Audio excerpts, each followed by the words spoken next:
এখানে এখন চানার ডাল নিয়েছি। চানার ডাল ছোট ছোট আলু, বাদামের মতন আলু দিয়ে রান্না করব ঘুগনির মতো। চানার ডালটা ভিজিয়ে রেখেছি একটু, আর আলুটা সেদ্ধ বসিয়েছি। আর এখানে টমেটো, কাঁচা লঙ্কা, পেঁয়াজ, রসুন, আদা নিয়েছি। এগুলি কেটে নেব এখন। কেটে তারপরে দেখাচ্ছি আবার।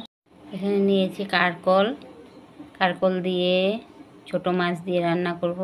মাছটার নাম আমি জানি না, কি ছোট মাছ এটা।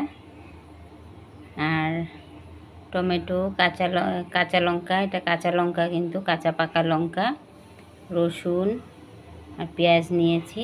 কড়াইটা এখন বসিয়ে দিয়েছি। মাছ রান্না করব, ছোট মাছ।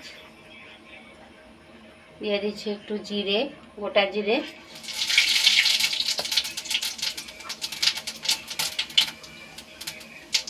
পেঁয়াজটা দিয়ে দিচ্ছি, কুচানো পেঁয়াজ।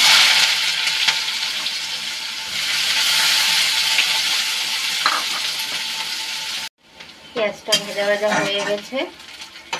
এখন দিয়ে দেব কেটে রাখা কারকলটা। এই যে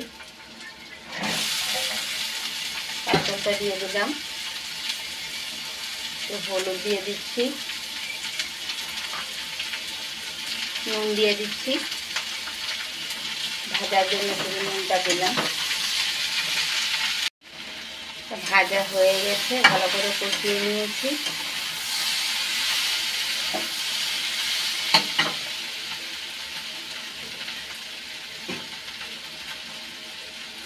এখন এই যে গরম জল করে রেখেছি, গরম জল দিয়ে দেবো।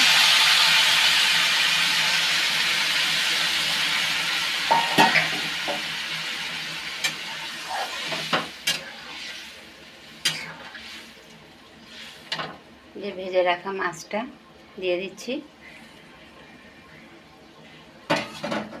মাছ দিয়ে কারকল দিয়ে রান্না হয়ে গেছে। দেখুন কালারটা কি সুন্দর এসছে।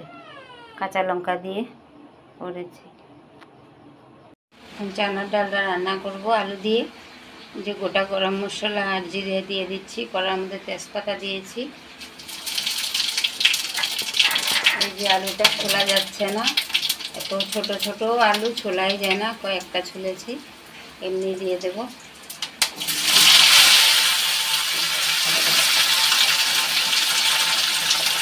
নুন দিয়ে দিচ্ছি, হলুদ দিয়ে দিচ্ছি। আলুটা ভাজা হয়ে গেছে। এখন মশলাটা দিয়ে দেব। জিরে, আদা, কাঁচা লঙ্কা, পেঁয়াজ, রসুন একসাথে পেস্ট করে নিয়েছি। হলুদও দিয়েছি।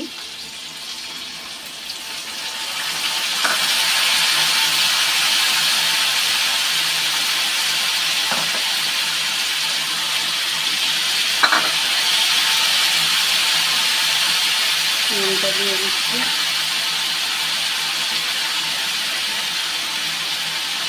মশলাটা দিয়ে একটু ভেজে নিয়ে ভালো করে কষিয়ে নিয়ে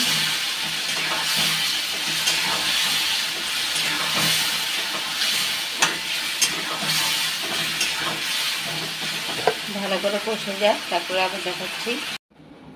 ছোলার ডালটা হয়ে গেছে, এখন নামিয়ে নিয়েছি। একটু গরম মশলাও দিয়েছি।